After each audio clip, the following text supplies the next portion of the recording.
Bem-vindos à continuidade do módulo 0.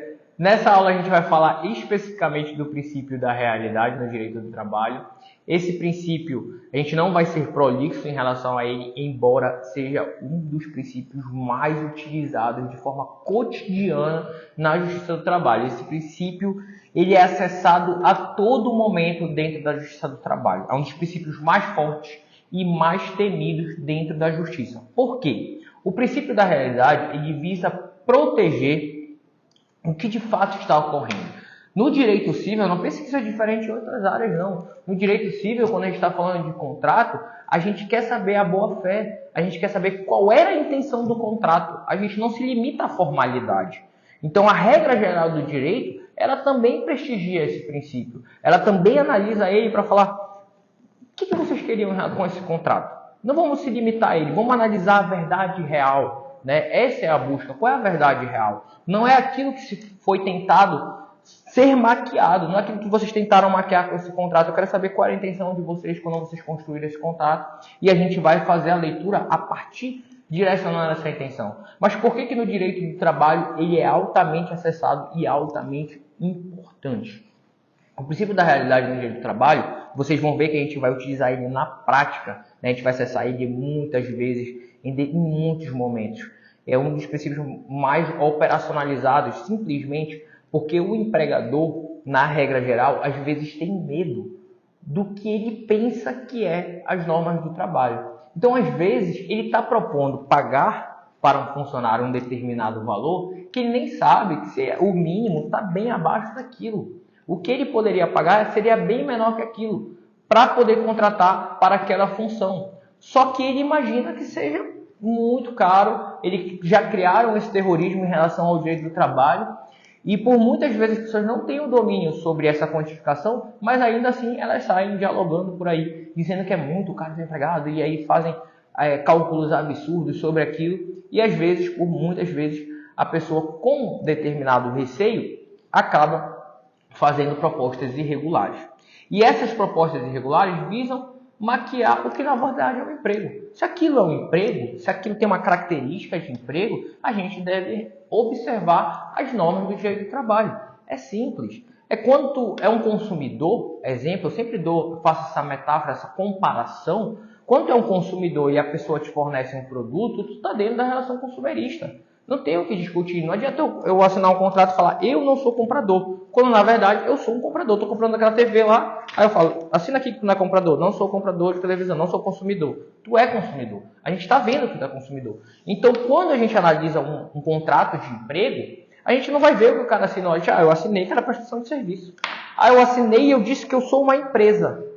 Já viu a relação de uma empresa com a outra? Não tem nada a ver com a relação de um empregador com um empregado. Então, quando a gente olha para dentro da relação de fato e vê que aquilo é um emprego, que aquilo é um chefe e aquilo é um empregado, não adianta eu escrever eu sou uma empresa independente, porque eu estou vendo na realidade que aquilo não é uma empresa independente, que aquilo não é um prestador de serviço independente, que na verdade eles contam um com o outro, ele como empregado e que ele conte que o empregador forneça o salário ajustado para determinada função, ele segue os regramentos que o empresário deu, que a empresa deu para ele, e o empresário espera que ele esteja todo dia ali, né? Que ele não se faça substituir. A gente vai estudar os requisitos para se reconhecer um vínculo de emprego mais à frente, mas aqui vocês estão percebendo que esse princípio ele visa prestigiar a verdade, o que realmente está acontecendo. Então, o princípio da realidade, ele vem como forma de dar luz ao direito e falar, olha, vamos tratar do que está acontecendo de fato. Vamos tratar qual era a intenção desse contrato. E a intenção desse contrato, quando a gente vai estudar, por exemplo, regras do direito civil, né? A gente vai falar o contrato, a validade. Eu posso construir um contrato com uma intenção ilegal? Eu posso construir um contrato com objeto ilegal? Não posso. Então, não posso construir um contrato com o intuito de falsificar uma realidade. Então, o princípio da realidade é isso que ele diz pra gente. Tu não pode inventar um contrato aqui para tentar maquiar o que está acontecendo de fato. Não venha me tentar mostrar o que quer que seja, né, para tentar disfarçar uma situação que eu estou vendo na minha frente. Eu estou vendo aqui o que está acontecendo. E você resolveram assinar um contrato, seja lá por que motivo a pessoa assinou, e aí eu já vou te dar um spoiler, né, do porquê a maioria das pessoas assinam um contrato quando ele não fala da verdade, quando ele não está transparecendo. As pessoas às vezes até acreditam, né, naquilo, e aí isso vai fazer gancho para a próxima aula, para o próximo princípio, que é o princípio da irrenunciabilidade do direito de trabalho, da indisponibilidade. Mas aí, antes, já dando esse spoiler, por que a maioria dessas pessoas vão aceitar assinar um contrato para poder começar a trabalhar? Justamente por isso, porque ela precisa do trabalho. É uma necessidade. Qual de nós pode ficar sem trabalhar amanhã? Então, por conta da necessidade, a maioria deles vai aceitar. É para assinar para poder trabalhar e ganhar meu salário? Eu vou assinar o que tiver na minha frente, meu parceiro, porque eu preciso daquele dinheiro. Então, essa é a regra geral. Essa é a condição. Mas o principal é que a gente proteja o que aconteceu de fato. Como é a relação dessas pessoas? Eles têm uma relação igual um com o outro? A gente vai falar ainda mais sobre isso quando a gente for falar dos requisitos do vínculo de emprego.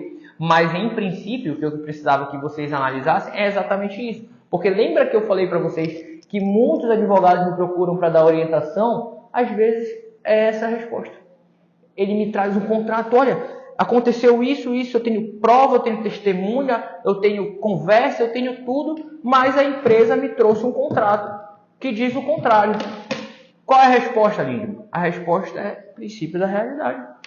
A resposta é esse contrato não tem serventia, porque ele não retrata a realidade. Até como impugnação lá na frente, quando vocês vão ver, a gente vai questionar documentos que são juntados no processo, a gente vai falar sobre isso, a gente vai falar, olha, esse documento não retrata a realidade, eu tenho prova testemunhal, eu tenho outras provas que mostram que a realidade, a relação era dessa forma, e não da forma que está aqui nesse contrato. Então a empresa juntou o contrato. Qual é a grande sacada aqui, Igor? Princípio da realidade. É como eu falei para vocês, o direito do trabalho, ele faz fonte, ele vai colher lá na sua raiz, ele vai colher no tronco da árvore, ele não fica se agarrando em galho. Porque se tu te agarra em galho, isso é muito frágil. Te agarra em modelo, é frágil.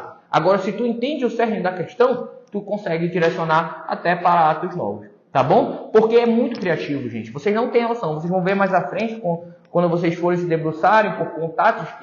A minha experiência vem da experiência de todos os meus alunos que eu agrego para entregar para vocês. E o que as pessoas já inventaram de contrato, não é só CNPJ, não é só prestação de serviço, não. O que elas já inventaram de atividade para dizer que aquilo não era um emprego, mas quando tu vai olhar é claramente um emprego, é muito criativo. O ser humano é muito criativo em relação a isso e existem diversos motivos para isso. A gente não vai dialogar para não fugir do cerne principal, que é entender que o direito procura saber qual é a verdade dos fatos, como era a relação. E aí, identificado uma relação de emprego, a gente tem que aplicar as normas em relação ao direito do trabalho, para proteger o direito humano, para proteger a saúde, para poder dar limite ali e não voltar, a gente não regredir aí na história a momentos que a pessoa era explorada sem limite, se ela pudesse pagar por aquilo. Então não é assim que funciona mais, graças a Deus, e a gente tem esse princípio para entregar a realidade para o direito do trabalho, né? A integralidade a realidade do que está acontecendo. Então esse princípio ele é muito utilizado e muito operacionalizado por diversas regras, não só do direito do trabalho, como do direito geral. E vocês precisam compreender que ele tem essa função, porque mais à frente, quando a gente for falar das regras que falam como a gente vai analisar aquele caso, vocês vão ver que é daí que vem, é dessa raiz, é desse tronco, é dessa semente. Tá bom? Então vamos ao princípio seguinte, que vai se conciliar com esse, com certeza, e aí já vai mostrar como os atos vão se tornando fluidos e naturais.